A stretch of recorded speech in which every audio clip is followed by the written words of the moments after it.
Bismillahirrahmanirrahim. Assalamualaikum warahmatullahi wabarakatuh. Alhamdulillah wassalatu wassalamu ala Rasulillah wa ala alihi wa sahbihi wa mawalah. La haula wa la quwwata illa billah. Summa amma ba'd. Menyambung penjelasan kami kemarin tentang masalah rukun khutbah Jumat, ya. Kemarin sudah kita sampaikan. Di sini akan kami sampaikan tentang syarat sahnya khutbah. Namun karena pembahasan syarat sahnya khutbah itu cukup lumayan panjang, karena ada lebih dari atau 10 lebih ya syarat sahnya khutbah Jumat itu. Cuma karena sebagiannya sudah dimaklumi, seperti misalkan seorang khatib itu harus bersuci, ya, suci dari hadat, ya, dan najis badan, tempat, dan pakaian. Terus misalkan syarat harus berdiri jika mampu, ya, harus menutup aurat dan sebagainya. Ini tidak kita jelaskan, cuma yang ingin saya tekankan itu satu hal, bahwa khutbah Jumat rukun-rukunnya itu harus disampaikan dalam bahasa Arab, ya. Jadi harus disampaikan dalam bahasa Arab, harus itu. Dari hamdalah, kemudian sholawat kepada Nabi, kemudian membaca ayat, kemudian wasiat takwa, kemudian yang terakhir berdoa untuk kaum muslimin dan muslimat.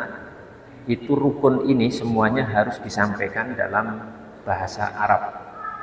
Kalau di luar bahasa Arab itu tidak sah khutbah Jumatnya. Kecuali kalau isi khutbahnya nggak apa-apa, karena isi khutbahnya itu bukan rukun.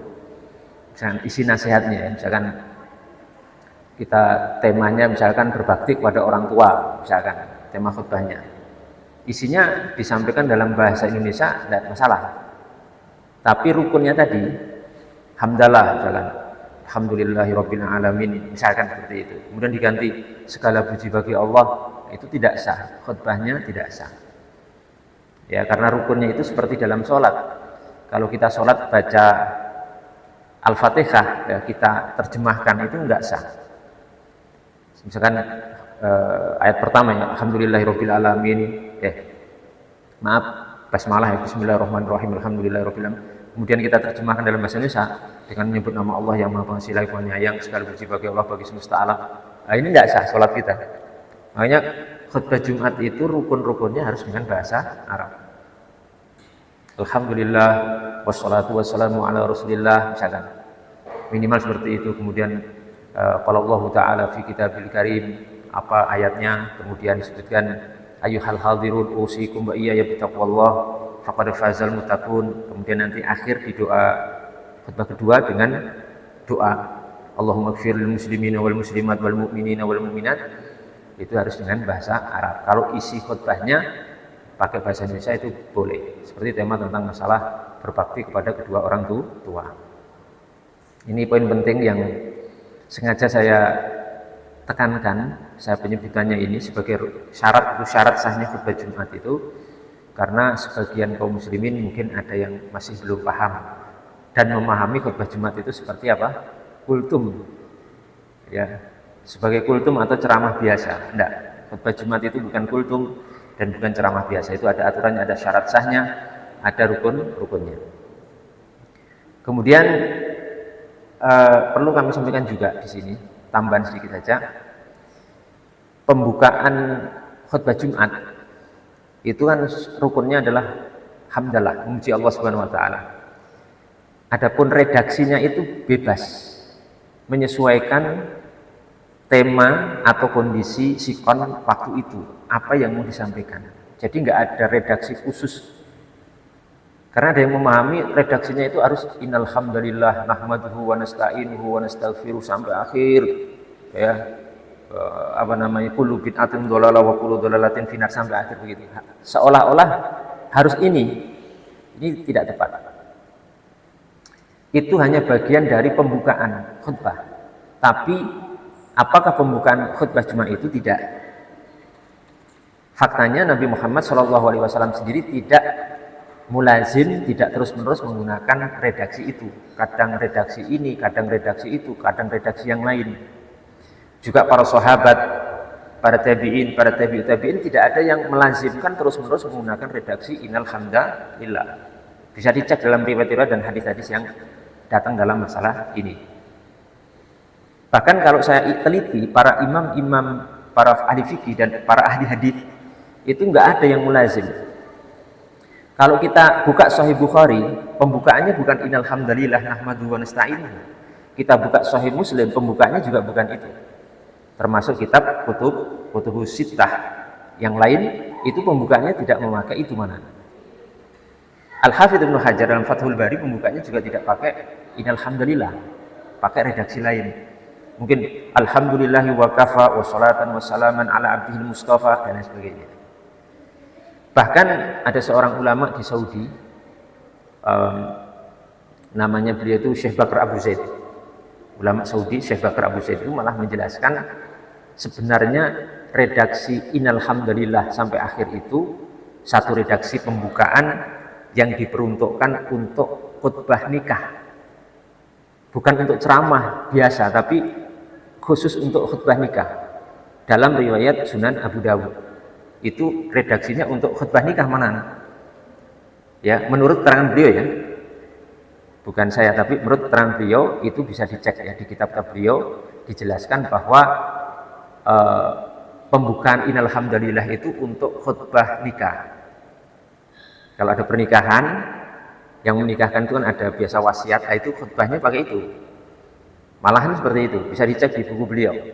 Syekh Bakar Abu Zaid, seorang ulama di Saudi Arabia yang juga menjadi rujukan para ulama dan para kaum muslimin di sana terutama, itu menulis tentang masalah tersebut. Jadi kita misalkan menggunakan redaksi lain itu sah-sah saja ya. Dan saya teliti dari berbagai literatur referensi yang ada, para ulama kita itu tidak melazimkan memakai innal hamdalillah. Ini malah unik ya, kalau kita mengharuskan harus terus pakai innal hamdalillah itu malah menyelisih sunnah. Sebab Nabi Muhammad SAW itu tidak terus-menerus pakai itu. Pakai ini, pakai itu, pakai yang lain. Kadang-kadang ketika kita mengkhususkan itu saja dan terus-menerus, malah bisa terjatuh kepada satu perkara yang baru dalam agama karena menyelisihi daripada amaliyah Nabi Muhammad SAW. Jadi seperti itu mungkin yang bisa kami sampaikan, mudah-mudahan bermanfaat untuk kita semuanya. Kalau boleh usul ya, mungkin suatu ketika atau suatu saat di masjid ini bisa diadakan pelatihan khatib Jumat. Ini sekedar saran saja, mendatangkan seorang yang punya kapasitas tentang fikih khutbah Jumat untuk mengkader calon-calon khatib supaya bisa melaksanakan kewajiban tugasnya sebagai khatib Jumat itu dengan baik dan benar sesuai dengan aturan khutbah Jumat yang disusun oleh para ulama dari dalil-dalil dari Quran ataupun hadis Nabi Muhammad SAW. Itu sangat bagus sekali supaya lebih berkualitas dan lebih aman ya, karena kalau nanti sampai khutbah Jumatnya tidak sah, itu hadirin semua yang sholat Jumat itu tidak sah ya. Ada satu cerita kemarin itu, ada sahabat saya itu khutbah Jumat, tapi di akhir khutbah kedua itu nggak pakai doa, langsung ditutup, nggak ada doa Allahumma gfirlil muslimin wal muslimat. Wah, masyarakatnya langsung geger, wah ribut setengah mati. Kenapa? Di akhir khutbah kedua nggak pakai doa kepada kaum muslimin wal muslimat, yang itu merupakan rukun. Ibaratnya kalau sholat nggak pakai salam. Salam itu kan kalau sholat, salam pertama ke kanan itu rukun. Kalau kita sholat tidak salam pertama, itu batal sholat kita. Kalau salam yang kedua ke kiri itu sunnah. Tapi yang pertama ini rukun. Nah, seorang yang khutbah Jumat tanpa berdoa untuk kaum muslimin wal muslimat di khutbah kedua, itu seperti sholat tanpa membaca salam. Berarti khutbahnya tidak sah, dan itu menyebabkan seluruh hadirin yang ada di masjid itu tidak sah sholat Jumatnya. Karena antara sholatnya dan khutbahnya itu satu kesatuan yang tidak bisa dipisahkan. Nah, itu sekedar saran saja, mudah-mudahan kedepannya di sini nanti ada pelatihan khusus untuk khatib Jumat, pengkaderan, sehingga nanti kita punya SDM 4, 5 atau bahkan 10 orang yang siap dan mengerti sekali tentang hukum-hukum fikih dalam masalah khutbah Jumat. Tidak hanya bisa menyampaikan materi, tapi fikihnya paham benar. Ya, demikian. Mohon maaf kalau ada kekurangan yang kami sampaikan, mudah-mudahan bermanfaat untuk kita semuanya. Wabillahi taufiq wal hidayah. Assalamualaikum warahmatullahi wabarakatuh.